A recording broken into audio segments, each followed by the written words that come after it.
No vídeo de hoje eu vou apresentar para você a parte introdutória e teórica do treinamento de NR34, trabalho a quente. E no final do vídeo você vai poder baixar o material em slide que eu utilizar nessa apresentação para editá-lo e usar na sua empresa da forma que você desejar.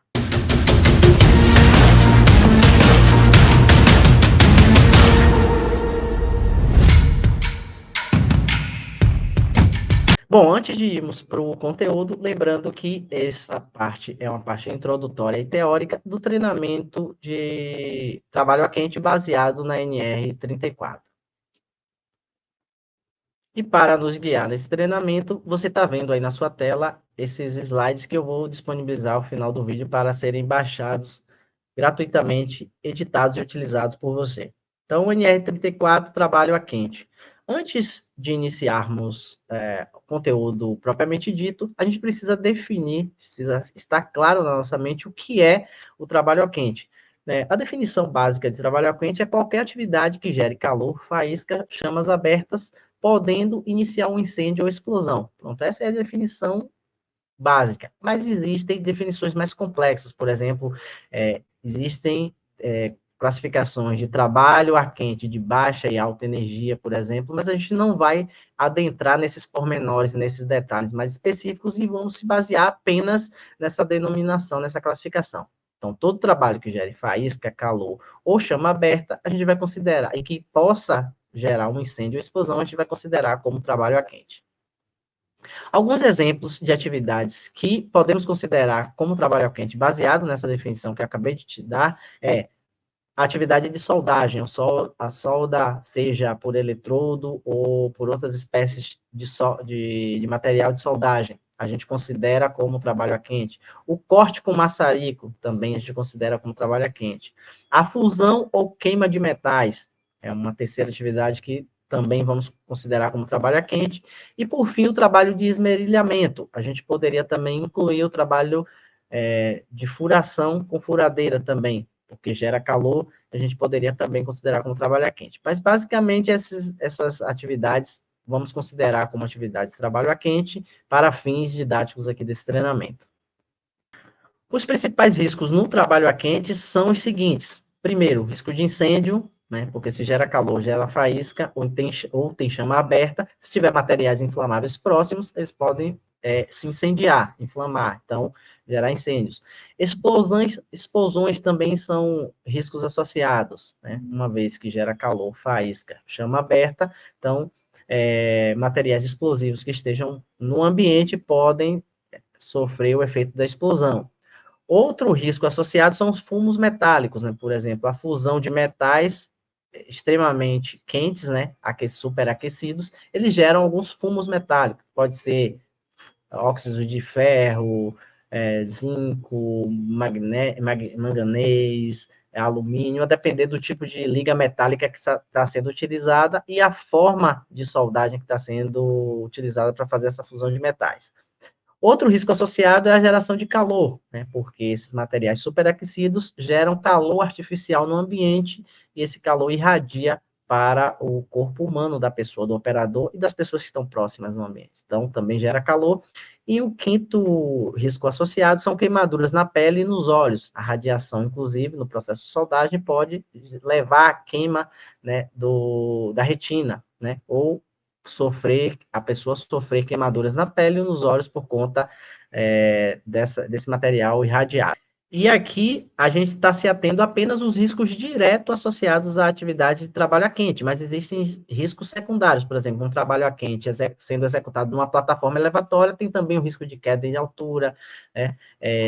Tem risco de vibração, por exemplo, se está utilizando uma lixadeira para poder fazer um esmerilhamento ou um corte de uma chapa metálica, né? Então tem o risco do ruído também gerado por a operação dessa máquina.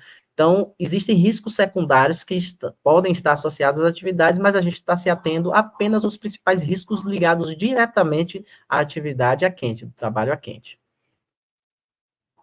Se tem os riscos, a gente também tem as formas de controle. para esses riscos ligados diretamente à atividade de trabalho a quente, a gente tem, por exemplo, algumas dessas formas de controle aqui mais adotadas, que são remover ou cobrir produtos inflamáveis. Eu falei que na atividade a quente gera faísca, calor, fagulha ou chama aberta, então é importante que não se tenha materiais inflamáveis próximos da atividade. Se isso não, a remoção desses inflamáveis não for possível, tem que se, no mínimo, cobrir, proteger esses inflamáveis da ação direta do calor, da chama, da faísca. Tá? Segundo, é o monitoramento da atmosfera explosiva. Por exemplo, se um trabalho ar quente é executado num ambiente confinado, num ambiente fechado, que tenha e pode causar a atmosfera explosiva, o monitoramento contínuo, desde o início da atividade e durante a execução da atividade, ele é importante para que, ao menor sinal de atmosfera explosiva, a atividade seja ou controlada ou, então, a atividade seja parada, para que as pessoas expostas não venham a sofrer acidentes graves. Outra medida é manter extintores de incêndio próximos às atividades a quente. Isso também é uma boa prática de segurança, porque um extintor próximo pode conter o princípio de um incêndio, né? E isso é importante para garantir que o incêndio não se alastre e acabe gerando perdas maiores, tanto para o patrimônio quanto vidas humanas também. E também gerando perdas ao meio ambiente. Outra medida de controle é o uso de máscara de solda, óculos de proteção com lente adequada, que são EPIs específicos para atividade de ar quente, por exemplo, atividade de trabalho ar quente. A máscara de solda, por exemplo, ela é utilizada como um EPI obrigatório na atividade de solda. Quinto, uso de respiradores PFF2, são respiradores que têm uma certa proteção para fumos metálicos, então ela consegue reter boa parte das partículas geradas no fumo metálico e não permite que esses contaminantes acessem o organismo do trabalhador pelas vias respiratórias. Então, a utilização de respirador PFF2 é importantíssima.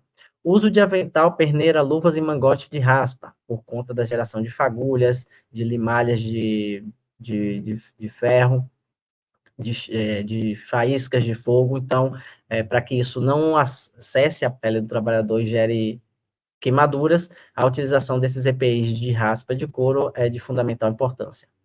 Outra coisa é manter o sistema de ventilação e exaustão em ambientes fechados. Atenção especial deve ser dada ao isolamento da área, isso é muito importante para que pessoas transeuntes ou pessoas que estejam em atividades paralelas, que não ligadas diretamente à atividade de trabalho a quente, não se exponham aos riscos gerados pela atividade de trabalho a quente. Então, isolar o local é de fundamental importância, além de manter sistema de ventilação e exaustão, se essas atividades a quentes estiverem sendo realizadas em ambientes confinados ou ambientes fechados. Esse tipo de isolamento, barreiras físicas podem ser adotadas como a utilização dos biombos ou telas de proteção, isolamento por fita zebrada, cones, correntes ou até tapumes. Por fim, eu deixo essa mensagem aqui que a vida é o bem mais precioso. Proteja-a todos os dias, seja na execução de trabalho a quente ou de qualquer outra atividade que exponha as pessoas ao risco, né? Porque não existe atividade sem risco. Tanto a gente pode controlar e mitigar esses riscos através da adoção de medidas de controle de riscos. Então, para o trabalho a quente não é diferente. A gente citou algumas medidas aqui de proteção que devem ser adotadas e devem ser seguidas para que o trabalho a quente seja executado de forma segura e que não gere nem o acidente, nem o adoecimento ao operador que está executando a atividade de corte, a quente, de solda, ou qualquer outro tipo de atividade caracterizada como trabalho a quente. Agora é importante que o seu instrutor aí, defina e detalhe com mais clareza quais são as atividades a quente que você vai executar durante as suas tarefas no seu dia a dia de trabalho e quais são as formas específicas de controle que a sua empresa adota para fazer a proteção dos trabalhadores e o controle desses riscos. Se você gostou desse vídeo, peço que deixe o seu like, compartilhe com algum colega que também vai se interessar por esse conteúdo e se inscreva se ainda não for inscrito, porque isso ajuda o YouTube a recomendar o nosso conteúdo para mais pessoas e trazer novas pessoas para a nossa comunidade aqui no YouTube.